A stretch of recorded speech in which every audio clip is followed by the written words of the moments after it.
Hell's Kitchen contestants come from all walks of life, and when they do come from a different background, that usually means they have the edge over the other chefs when it comes to certain foods and dishes. However, as we've seen many times throughout the years, a contestant will completely fail a dish they've likely made hundreds of times. What's going on, guys? I'm FlynnMAsters, and today, I'm happy to be joined by fellow HK YouTuber Ultranatic Productions, as we'll be looking at 10 times HK contestants fail their specialty. Carpe diem, my name is Ultranatic, a lover of many passions, including reality shows. And while my favorite is Survivor, it isn't the one I've watched the most. That distinction goes to Hell's Kitchen, a show that I've binged through so often that I've spotted a few patterns here and there, such as contestants bragging about how great they are as chefs, only to fumble in those skills right in front of Chef Ramsay. And it's an especially massive fumble when the chef cites off how well versed they are in a certain specialty. So Flynn and I decided to go over the numerous Hell's Kitchen contestants to mess up the one area of culinary expertise they should have completely aced. Before we begin, please be sure to subscribe to both our channels and like this video for more HK content. And with all that said, let's take a look back at the most embarrassing specialty fails in Hell's Kitchen history. Bloody hell,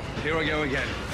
At the final 13 of season 12, Chef Ramsay announced that the service was Southern inspired to honor the 160th anniversary of the female sorority. The red team on paper had the advantage, thanks to one person, with that being Southern proud girl Kashia. Kashia even led the red team to victory during the reward challenge that episode as well, due to her Southern background, and was put on the meat station that night, which is where the main bulk of the entrees would come from. However, not only did she have a disastrous night when it came to her specialty fried chicken, but she even got into it with Jessica, who was her partner that night, feeling like she failed to help her. And while Kashia was able to avoid nomination that night, that doesn't change the disappointment of this Southern night service. I know I can cook chicken. I cook chicken 100 times. I eat plenty of chicken. Still raw. Any news? Yeah, we're gonna need 2 more minutes. Another 2 minutes? Yeah, no, don't even open it. I'm not, wait. She already know her mama gonna curse her out when she get home. It's raw then. It's pink and it's raw. Both of you, come here. Yes, chef. What is happening? Are you trying to kill somebody? No, chef, I'm not. Chicken. I'm definitely not gonna go out on something that I'm used to, something that's basic and second nature to me. All of you, come here. It's still raw. Yes, chef. Got myself on the chicken. Basically, I'm getting thrown underneath the bus for her faults. So wait, 3 orders in the oven I right now? know, but I can't get them together. Just give me a second. That's fine. Because I'm getting irritated. Because I'm thinking on something I know how to do. Kashia, get it back together. Yes, chef. When people think of Kevin from season 20 Young Guns, they remember him as a likable, mellow chef who out of nowhere got ejected mid-service, despite not having a major downfall built up prior. He even had teammates claim during punishment that episode that he was essentially the worst chef on their team, despite very little indication that he was as bad as previously eliminated male Young Guns like Matthew or Alex. I wanted Antonio to be like, nah, man, I'll stay behind with my team. You know, like, I don't think we need him. Kevin can say stuff like that, but I kind of feel like Blue Team would be stronger without Kevin. This looks ironed, right? Is that your first one, Kev? This not easy. Kevin is not helpful. He's not helping himself. This sucks, man. Kevin doesn't give a However, he did have a major screw-up during that episode's reward challenge centered around international cuisine, which he knew wasn't his strong point, but figured he'd have a fighting chance with a Mexican dish as it did connect with his upbringing. Unfortunately, the very thing he was banking on being a saving grace didn't help at all, as he didn't rise to the challenge and failed to earn a point for his team. But hey, at least he get a chance to redeem himself. Oh yeah, he gets eliminated that same night. Ouch. Sorry about that, Kevin. I'm not too big on international cuisine. And number 6, Mexican cuisine. Wait a minute. Mexico, LA boy, grew up eating tacos, burritos. I need Mexico. Put some grilled corn and just put it on top of my flank steak. No spices, though. I mean, if you want to talk about Mexican flavors, like, it's got to be more present. Yes, you know, chef. don't be afraid to season. Red team or blue team? Got to go with Antonio. That was a killer dish, man. Take it, Chef. Good job. Season 19 is of course one of the most talented seasons ever, with Kori and Mary Lou making up the final 2 of that season. So between the talent of these two, combined with the fact that the episode 5 reward challenge was Mexican inspired, and both these ladies had Mexican heritage, it seemed like a lot they would produce an amazing dish. But not only did they disappoint MasterChef judge Aaron Sanchez, but these talented chefs messed up not 1, but 2 Mexican inspired dishes. My grandmother is an amazing cook. It kind of comes second nature. See how this pops right off? This is what my bread and butter is. So I made enchiladas de puerco, and then I made a green mole. As much as it pains me to say, here's the deal. You can look at it and visually, there's some real issues with it. Some of the colors are very muted. It's a lot of green, a lot of brown. There's way too much cheese. The tortillas are opening up. They're kind of breaking up a little bit. Damn. Point each? Is it point to the blue team or point to the red team? I'm gonna have to give a point to the blue team. Yeah. Come on. What we have in front of you is gonna be a ducky nopales chili relleno. The filling's a little bit all over the place, to be very honest. Yeah. Not to process there. We're disappointed, and I'm super upset. This is definitely gonna take a while to get over. Flynn put Salvatore as his pick for the worst chef of season 7, which he figured would be controversial, but I actually back him up on that. I mean, I love Sal, he was such a nice guy, but as GR once said, nice guys don't make great cooks. And among Sal's terrible services, he's also remembered for having a very thick Italian accent as part of his heritage, but was ironically horrible at making Italian dishes, such as in his signature dish when he neither made his own pasta nor cooked it all the way through, as well as serving undercooked pasta during the episode 6 reward challenge to Gordon Ramsay's wife and mother. So how long have you been cooking? Been a pizza chef for 20 years, chef. And where are you from? Naples, Italy, chef. How long have you been in the US? 21 years. Holy crap. How come the accent's so strong? For a woman. So what is this? It's a bucatina matriciana. And you made the bucatina? You made your... No, I didn't make, chef. An Italian that doesn't make his own pasta? From Naples? Is that normally undercooked like that? Embarrassing. Point to the ladies. Our Italian stallion. Chef, when I got to the table, it was a squab up there, tomato sauce left, the eggplant, and red peppers. Tana, how was that for you? Pasta's undercooked. Back in line, please. What the When an Italian says I can make pasta, you would think, you know, if someone was Japanese and wanted to make sushi, I would damn well think they can make sushi. Sucks. Dan's episode 7 service was one of the best services by a bad chef ever, as he absolutely dominated the tough meat station, and even got his jacket back prior to that service after being on probation. However, despite this episode being the highlight of Dan's Hell's Kitchen run, it didn't exactly start well. At the reward challenge, the chefs would have 40 minutes to create a Chinese-inspired dish. Now, why is this a specialty of Dan, you ask? Well, because he lived in Asia for a year, as he so proudly boasted about. Who knows Asian cuisine really well? I lived in Asia for a year. I'm getting my jacket back right now. Because I lived in Asia for a year. What do you eat while you live in Asia for a year? Asian food. The rice a little bit undercooked. Chinese rice should never be undercooked. Dan, is that how they serve the rice in Asia where you lived there for a year? Red people. Hey Dan, go back to Asia for another year.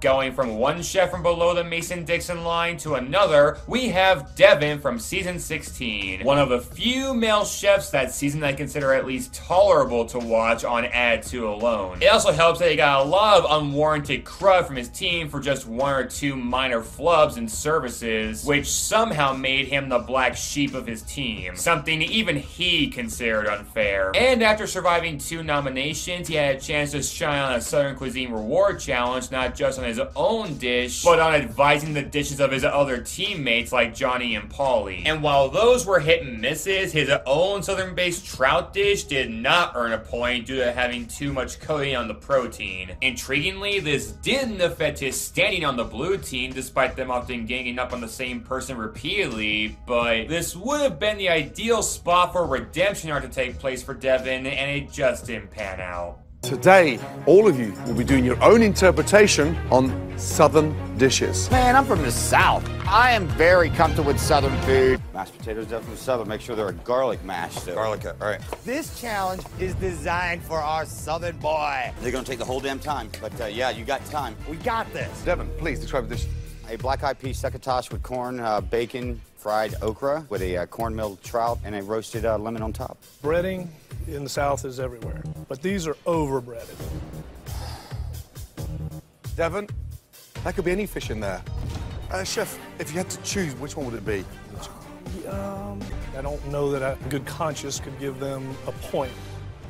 So by default of that, I suppose now we have the red team coming away with the victory today. Well done. Thank you.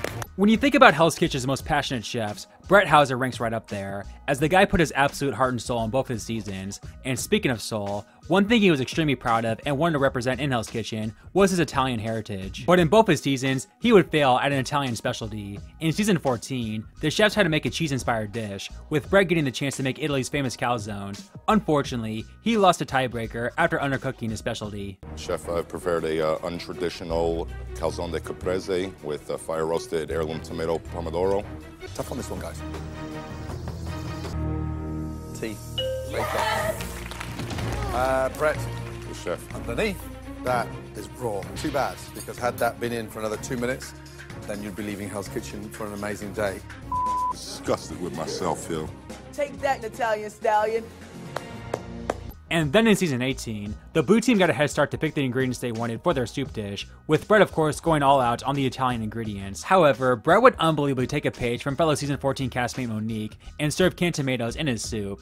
Of all the season 14 castmates to copy off of, Monique probably shouldn't be your top choice. I have prepared a tomato basil soup with crispy pancetta and orzo. What kind of tomatoes did you use? Canned pilato de pomodoro. You use canned tomatoes? You're an Italian. Were they salted before you started? I cooked them down with salt, chef. Paste, yeah. I find it a little salty. And I don't taste enough of the pancetta. Blue team, you came out the gate strong there, and then it's pitted off. When people think of failed specialties from season 10, one particular chef comes to mind. But I'd like to first go over a different instance of failing at one specialty by a chef from that same season, which doesn't get talked about as much. That chef being Clemenza, the fan favorite Italian chef who had his fair share of highs and lows all season, even matching the record of 7 nominations in a season. And the final of those nominations came at the final 5, where he had trouble all day in various areas regarding his specialty in Italian cuisine. First, the reward challenge involved teaching beauty pageant winners how to cook chicken parmesan, which he didn't even rank in the top 2 for that challenge. Then during prep, he began pounding down chicken breasts to make the same dish during dinner service, but made them so ridiculously large that he even earned the ire of sous chef Scott. And to cap it all off, the service was themed Italian night, and between a lack of teamwork with Barbie and forgetting several orders, he just didn't have a strong enough service to be considered a comeback. Much to Gordon Ramsay's disappointment, as he even said this should be the service Clemenza shined on the most. The problem I've got is the sauce. It needs to be blended down so it's a little bit finer. It's very chunky. Clemenza, what are you doing? Mr. Italiano takes it upon himself to pound the chicken breasts like this big. Did Clemenza pound them all? Yeah, he started repounding. Why? Why would you do this? Nothing yesterday was this size at all. Why did we do this? I don't know what to do. I really don't. Clemenza screwed up half the chicken, so now I don't even have enough orders of chicken breaded. Yeah, up, you know, I'm gonna kick ass in dinner service, and that's what matters. Clemenza, what were the appetizers on that table? I didn't hear it, chef. Clemenza, can I help you? Can you help him? Well, understatement. I think he needs help. I'm grabbing a cutting board so I can help you cut. No system whatsoever. This is your night to shine, big boy. Step up or step off. There we go. Stop! Told you. All of you. Look at that. Hey, look. Overcooked. Giovanni had a couple bad instances of messing up his specialty. First off, in season 5, he messed up his actual work specialty, as he worked in a steakhouse prior to HK, only to completely tank on the meat in his first service at that station. Giovanni! Yes, chef. This is a joke. Now there's more steaks coming back. You're really screwing up. Yes, chef. What's wrong? He said that he wants it brought up a little bit, chef. Giovanni! Yes, chef. Touch it! Touch it! Touch it! It's cold. We have an executive chef of a steakhouse running our grill. Wake up, get it together, and put out some decent food. Thank I've never visited your steakhouse. It's blue! Yes, chef. But then in All-Stars, he proceeded to fail his actual national specialty. In episode 6, the teams were required to make a pizza from a specific country. Gio, being Italian, obviously had the advantage here on paper, with the team being so confident in him that they didn't even bother checking his pizza. This would turn out to backfire though, as Gio's pizza was burnt at the bottom, thus costing the blue team the challenge. Right, Gio, describe please. I did a classic on a white pie. I took the creme fraiche. Oh dear. Can you just flip that over for me, please? Yeah. Wow. See, visually, every slice was burnt. You had no idea it was burnt. No, I didn't. You know, another great concept, but badly executed. 1, 2, 3. Did you have any idea that was burnt? No, chef. No. Wow. If only you looked underneath. I mentioned one chef who fell at their specialty in season 10, but there's another all of you have been waiting on, and that's Kimmi from the same season. I'd argue that she's a more faceted personality than just being a chef from the South, but boy did she mention her being from that region several times that season. It's a running gag for the show at this point. However, come the final 8, the service was centered around Southern cuisine, which just like Clemenza for Italian night, Gordon Ramsay was banking on Kimmi to emerge as the best in the service. But she instead performed atrociously on the fish station, consistently cooking catfish incorrectly and completely tanking the red team's chances of winning that service, which should have been an easy victory for her to lead her team to, making her failure during Southern Night all the more unforgivable. Burn. Kimmi! Oh, that's burned there. Yes, that's chef. Burnt. Got you in 3 minutes, chef. Oh, I could cry. I could just cry. Let me show you something. I've got raw catfish there. Oh, you, get out! You disgrace. You did too? Yeah, we did. And it's all my fault because I'm from the South, right? Tonight's Southern cuisine menu should have been an easy walk in the park for Kimmi, but it turned out to be a difficult uphill battle, and that is why it was her time to go. Thank you all so much for watching this video of 10 times Hell's Kitchen contestants fail their specialties. Once again, a big thank you to Ultranatic Productions for helping me with this video, and in general helping me with so many of my other HK videos. Thank you, Flynn, for having me be a part of this. It's been an absolute pleasure. And to the audience, if you liked my incorporations in this video, consider checking out my channel where I'll be adding HK content to my roster as well. And don't forget to carpe diem. Once again, please be sure to like the video for more HK content, subscribe to both our channels, and until next time, have a good one, guys. Get out of there.